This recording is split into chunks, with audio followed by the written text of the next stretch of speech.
Hello everybody, this is a update video on my solar power system. It's now mid-January and it's nice and sunny outside. The last couple of weeks it's been raining a lot, but now the sun's come out. See now, the sky is blue and there's no rain clouds. Okay, outside we have the 200 watts of monocrystalline solar panels outside. They're soaking up the January sunshine. We come back in to the bedroom and you can see my control panel down here. Also just a few background things that I have going on. On the windowsill I am charging my digital radio. You can see the light is flashing there. This time I'm charging it directly from a 10 watt solar panel which is connected through a car voltage converter, which drops the voltage down to the 6 volts required to charge the radio. So this time there are no batteries involved apart from the ones in the radio. Over on this side is my 50 watt solar panel system. You can see the 50 watt solar panel in the window here. It is charging my solar power box, which has a 55 amp hour battery in it. If I just show you the voltmeter on my battery box, you can see it's indicating 14 volts, so it's pretty well charged. On the top here is a 20 watt system. The panel is just over there. It's just maintaining these two 6 volt 4.5 amp hour batteries, which are connected in series and wired to this fairly cheap PWM solar panel controller. This one here is just maintaining these batteries because I'm not using them. If we come back down to the main system, which is down here, we have the solar control panel, as you're all pretty familiar with. If I zoom in on the meter showing the input from the solar panels, you can see that I'm pulling in 66.5 watts at 36.8 volts. The current coming in is 1.82 amps. If I just pan over to the meter of the charge controller, you can see the batteries are at 13.8 volts and the controller is pushing 4.3 amps, which is more than the 1.8 coming from the solar panels. So this is just proving that this MPPT controller I have is doing an MPPT job. If I just come over to the control panel again, as you can see there, okay, I have built a new battery box because I have bought some more deep cycle batteries, but I'll show you those later. If I just show you the inverter, the setup here is just the same. It's just modified the battery box. If I come down to the amp meter on the inverter, you can see we are pushing about 2 amps. And if I come to the kilowatt meter, you can see, you might be able to see, that I am drawing 21 watts on the AC side. Just to show you that I have been charging some stuff today. All this stuff here that you can see is plugged into the inverter. So we have an 18 volt power drill charger. This usually takes about 60 to 70 watts.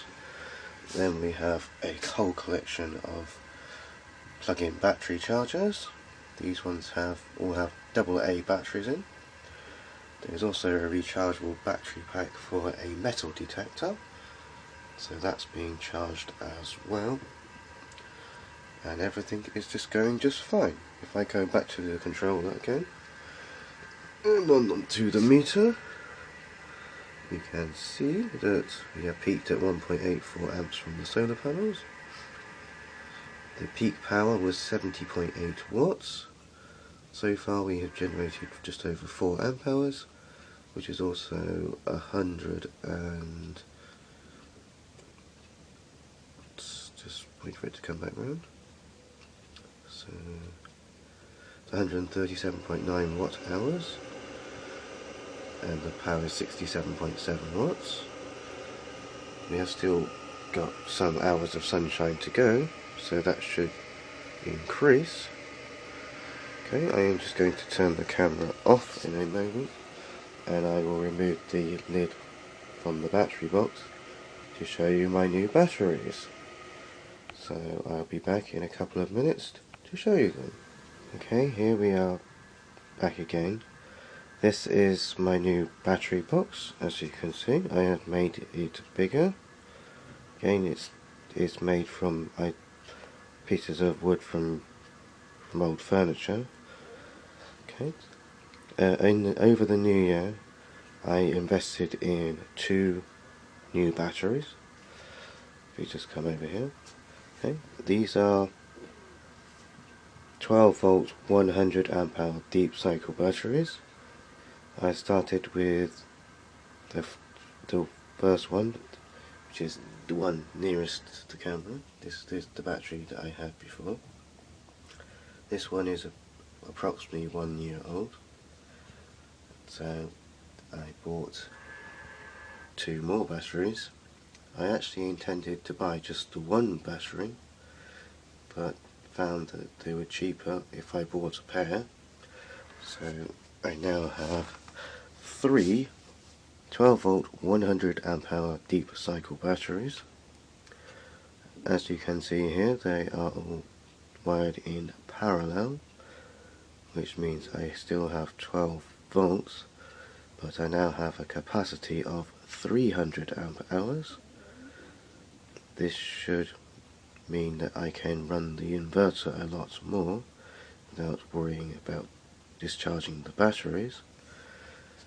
Okay, so we just have a closer look. As you can see, the batteries are connected in parallel with thick cables, as you can see here. The cables have ring terminals on the end so that I can bolt them to the battery terminals, as you can see there. And the same on the negative side, as you can see here. This wire is thick, so it has very low resistance, which means that all the batteries work together, and in effect I have one large 12 volt battery, as you can see here. One problem I had was that the wires from the inverter were not long enough. The positive wire was fine because the positive terminal is just right here, but the negative cable had to run to the far end of the battery bank, which was too far away, so I had to buy some new cable. You can actually see here there are two wires.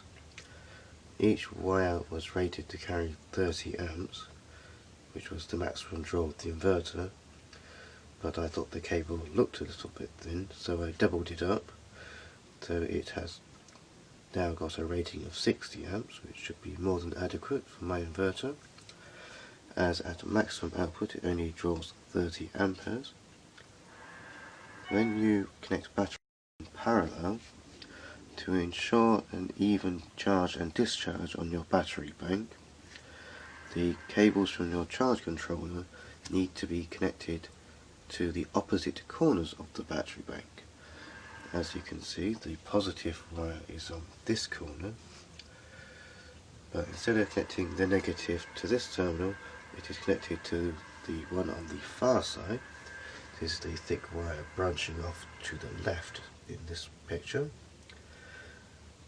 If you connect both the cables to the same battery, the battery that you connected the cables to will be worked harder than the other two, and you'll get an uneven discharge and charge in your battery bank, which can damage it.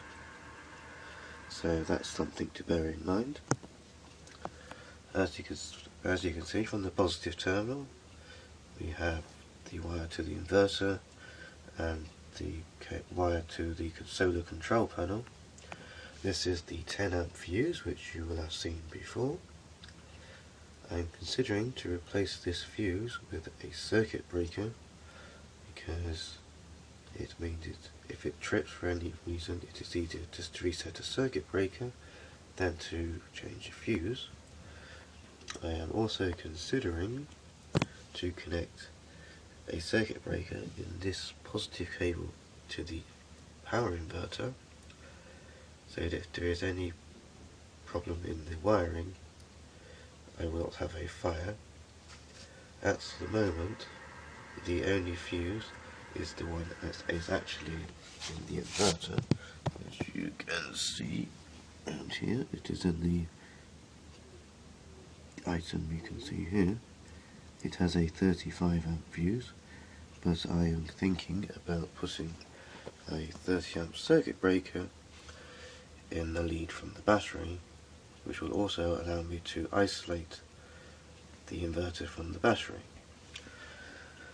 At the moment, the system is working just fine, and with this 300 amp hours of batteries, I should be able to use the system more freely. So thank you for watching this update video on my solar system. Thank you.